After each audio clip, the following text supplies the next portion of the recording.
বন্ধুগণ, ভুলে টুলে গেছে নাকি রেখেছে মনে? চলে এসেছে তোমাদের সেই স্টার টার টার।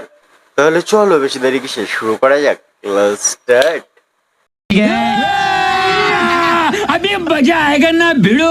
তো গাইস, আবার তোমাদের কাছে আমি চলে এসেছি চারিপাশে কিছু গরম গরম চরম চরম কিছু বোধ বুদ্ধিহীন মানুষের খবর নিয়ে।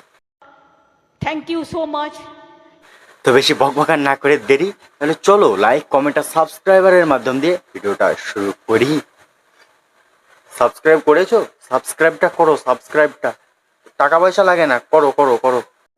রাজ্যে এখন ঢোকাঢুকি চলছে। এই তোমার ঢুকেছে, আপনার ঢুকেছে, আমার ঢুকেনি। ঢুকবে না? কবে ঢুকবে? ঢোকাঢুকি লাগালাগি করি এগুলোই তো তোর কালচার রে। হোয়াট? না মানে রোস্টাররা তোকে এত রোস্ট করার পরেও তোর এই একটুখানি লজ্জা হলো না? না মানে হবে কি করে? এটা করেই তো তুই ইনস্টাগ্রামে কটা ফলোয়ার তৈরি করেছিস, সেটা থেকেই তোর ইনকাম হয়, বুঝতে পেরেছিস তো? সঠিক বলেছেন, আপনার বুদ্ধি ভালো। তো গাইস, মেন টপিকে ফোকাস করি। মেন টপিকটা হচ্ছে কি, আরে ঢোকাঢুকি লাগালাগি করতে গেলে এই সময়ে নির্দিষ্ট বয়সটা তো হতে হবে নাকি? হ্যাঁ, যাদের হয়েছে তারা পাড়ার মোড়ে গিয়ে গল্প করছে, এরকম সোশ্যাল মিডিয়াতে ভিডিও বন্দি করে ছাড়ছে না, বুঝতে পেরেছিস তো? তো বলছি কি, আমি এই লক্ষ্মীর ভান্ডার না অন্নপূর্ণা ভান্ডার হয়েছে সেটার কথাই বলছি গাইস। তোমরা আবার কি ভাবছো? আর তোমরা যেটা ভাবছো সেটা শুধুমাত্রই এর জন্য, বুঝতে পেরেছো তো? তো তোমরা কি ভাবছো সেটাই কমেন্ট বক্সে একটা ছোট্ট কমেন্ট করে জানাতে একদম ভুলবে না, কেমন? শখের মানুষকে বিয়ে করেছি বস, প্রেগনেন্ট তো হতেই হবে। ওয়াও, এটা আমাদের শিক্ষিত সমাজ। আমাদের ওয়েস্ট বেঙ্গলে কিছু মানুষজন আছে, বুঝতে পেরেছো, তাদের বোধ বুদ্ধি আর লজ্জা ক্ষীণ মাত্র নেই। নিঃসন্দেহে তুই ঠিক কথা বলেছিস। তারা মনে করলে পৃথিবীর সব কর্মকাণ্ড করতে পারে, বুঝতে পেরেছো? তো কিছুদিন আগে একজন শখের মানুষকে ত্যাগ করে বুকে বানা কিলঘুষি মেরে বুকটাকে শক্ত করে ফেললো পাথরের মতো, বুঝতেই পেরেছো? মানে এটা কোনো কথা? তারপরে এখন আবার শখের মানুষকে বিয়ে করেছে, বলছে প্রেগনেন্ট তো হতেই হবে। এই না হলে আমাদের সমাজ সবকিছু পারে না, মানে আমাদের ওয়েস্ট বেঙ্গলের সমাজ, বুঝতে পেরেছো তো? তো গাইস, কদিন পরে এ যখন শখের পায়খানা বাথরুম বানাবে, হাঁক দে কি স্ট্যাটাস দেবে যে দেখো গাইস আমি শখের পায়খানা বানিয়েছি, হাঁক দে তো হবেই না। মানে বলছি কি, যারা বানা ফুটো ফাটা বাথরুমে হাগে, বা যাদের ফুটো ফাটা বাথরুম আছে, ফুটো ফাটা পায়খানা আছে, যা পায়খানায় বসে বানা পুরো পাড়াকে দেখা যায়, তারা কি হাগে না? হ্যাঁ না মানে শখের পায়খানা বাথরুম বানালেই কি হাগতে হবে? তো ব্যাখ্যাটা তোমরা একটু ভালো করে দিও কমেন্ট বক্সে, ঠিক আছে? তোমাদের মতামত তো আমার খুব ভালো লাগে। তো একটা ছোট্ট কমেন্ট হবে নাকি?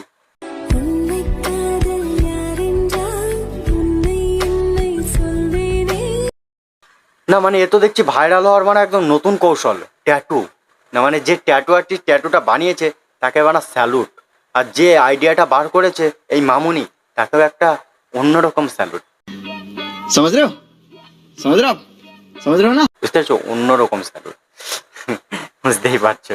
তো বলছি কি ম্যাডাম, ট্যাটুটা যদি ওইখানে না হতো, ওইখানে না হয়ে যদি অন্য কোথাও হতো, না মানে পায়ের কথা বলছি, পায়ের একটু উপরের দিকে হতো ট্যাটুটা, কেমন হতো বলো তো গাইস? হ্যাঁ, খুব ভালো লাগতো না? আর দেখেছো ট্যাটুটার উপর দিয়ে শিরা বেরিয়ে আসছে। আর বলছি কি, ছোট ছোট লেবু দুটো কই? হ্যাঁ, লেবু দুটো তো দেখতে পাচ্ছি না। হ্যাঁ, ট্যাটুটা যখন ভালো করে বানিয়েছো, পুরোটা ভালো করে বানাতে হবে তো নাকি? বাবু তুমি দেরি করে এসেছো তাই আমি রাগ করেছি। আরে তুমি আমার মুখে পর ফোন কেটে দিয়েছো তাই আমিও রাগ করেছি। চলি বলো, তুমি চলি বলো। চলি বাবু। বিশ্বাস করো গাইস, পৃথিবীতে যত রকমের গালাগালি আছে সব গালাগালিগুলো মাথায় বানায় একসাথে চলে আসে, কোনটা দেবো ভেবে উঠতে পারছি না। এখানে কেন হইয়া?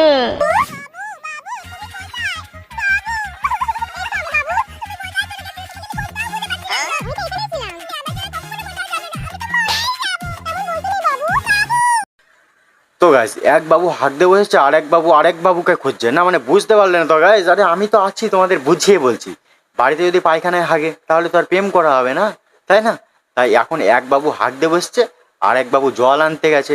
তো সেই বাবু হাঁক দিয়ে একটু জায়গা পরিবর্তন করেছে, তাই এসে বাবুর গু দেখতে পাচ্ছে কিন্তু বাবুকে দেখতে পাচ্ছে না। তাই তো বলছে, বাবু বাবু বাবু তুমি কোথায়? আমি জল এনেছি বাবু, ছুঁচিয়ে দেবো। বলছে ছুঁচিয়ে দেবার কি দরকার, মানে জিভ দিয়ে চেটে পরিষ্কার করে দিলেই তো হয়। रे बाबा उठा ले, मेरे को नहीं रे, इन दोनों को उठा ले। বাবু আমার হাতে ব্যথা করছে, একটা কেচি দাও। একদম ঠিক হয়ে গেছে। না মানে চুমু খেয়ে বাবুর হাতের ব্যথা ভালো করে দিল। না মানে বুঝতে পারছি না, এমবিবিএস করে যারা ডক্টর হয়েছে তাদেরকে তো মনে হচ্ছে এবার সবকিছু গুটিয়ে বাড়িতে বসে থাকতে হবে। না মানে মানে লুচ্চামোরও একটা সীমা থাকা চাই, এত বড় সীমা পার করে গেছে। বাবু গালে ব্যথা করছে, একটা কিচি দাও। না মানে গাইজ, হাতে চুমু খেয়ে যদি হাতের ব্যথা ঠিক হয়ে যায়, ধরো রাস্তায় দুই বাবু একসাথে বেরিয়েছে, হঠাৎ করে মানে একটা কলার খোসাতে স্লিপ কেটে পড়ে গেল, পড়ে গিয়ে মানে পদে লাগলো, পদে তো মানে ব্যথা করবে। তাহলে কি রাস্তায় বেরিয়েও মানে বাবুর ওইখানে চুমু দিয়ে ব্যথা ঠিক করবে নাকি? प्यारी समझ गई। তো গাইজ, এই মাত্র ভিডিও শ্যুট করতে করতে হোয়াটসঅ্যাপে একটা মেসেজ আসলো। তো মেসেজটা দেখতে গেলাম, দেখতে দেখতে স্টোরির দিকে গেলাম, স্টোরি দেখতে দেখতে দেখলাম আমার এক বান্ধবী একটা কুকুরের ছবি স্ট্যাটাস দিয়েছে। হ্যাঁ, কুকুরের ছবি, সাধারণ বিষয়। তো ব্যাপারটা হচ্ছে, বান্ধবীকে আমি জিজ্ঞেস করলাম, বান্ধবী ভাইটাকে কে গিফট করলো? বান্ধবী বলছে বর। না মানে গাইজ, আজকাল বড় ভাই গিফট করছে, ব্যাপারটা একটু অন্যরকম লাগছে না? তোমরা একটু নিজের মতামতটা জানাও, ঠিক আছে? আর গাইজ, ভিডিওটা কেমন লাগলো সেটা কমেন্টে জানাতে একদম ভুলবে না। ভিডিওর কোন পার্টটা তোমাদের সব থেকে বেশি ভালো লেগেছে, আর বেশি বেশি করে শেয়ার করতে হবে, সাবস্ক্রাইব করতে হবে। বুঝতেই পারছো, সাবস্ক্রাইব না করলে, শেয়ার না করলে ভিউয়ার্স আসবে না, ভিউয়ার্স না আসলে ভিডিও বানাতে ইচ্ছা করবে না। তো চলো, বেশি বেশি করে শেয়ার করো, লাইক করো, কমেন্ট করো, শেয়ার করো, যা যা করতে হয় সব কিছু করে দাও। চলো, দেখা হচ্ছে নেক্সট কোনো ভিডিওতে। আজকে এই পর্যন্ত।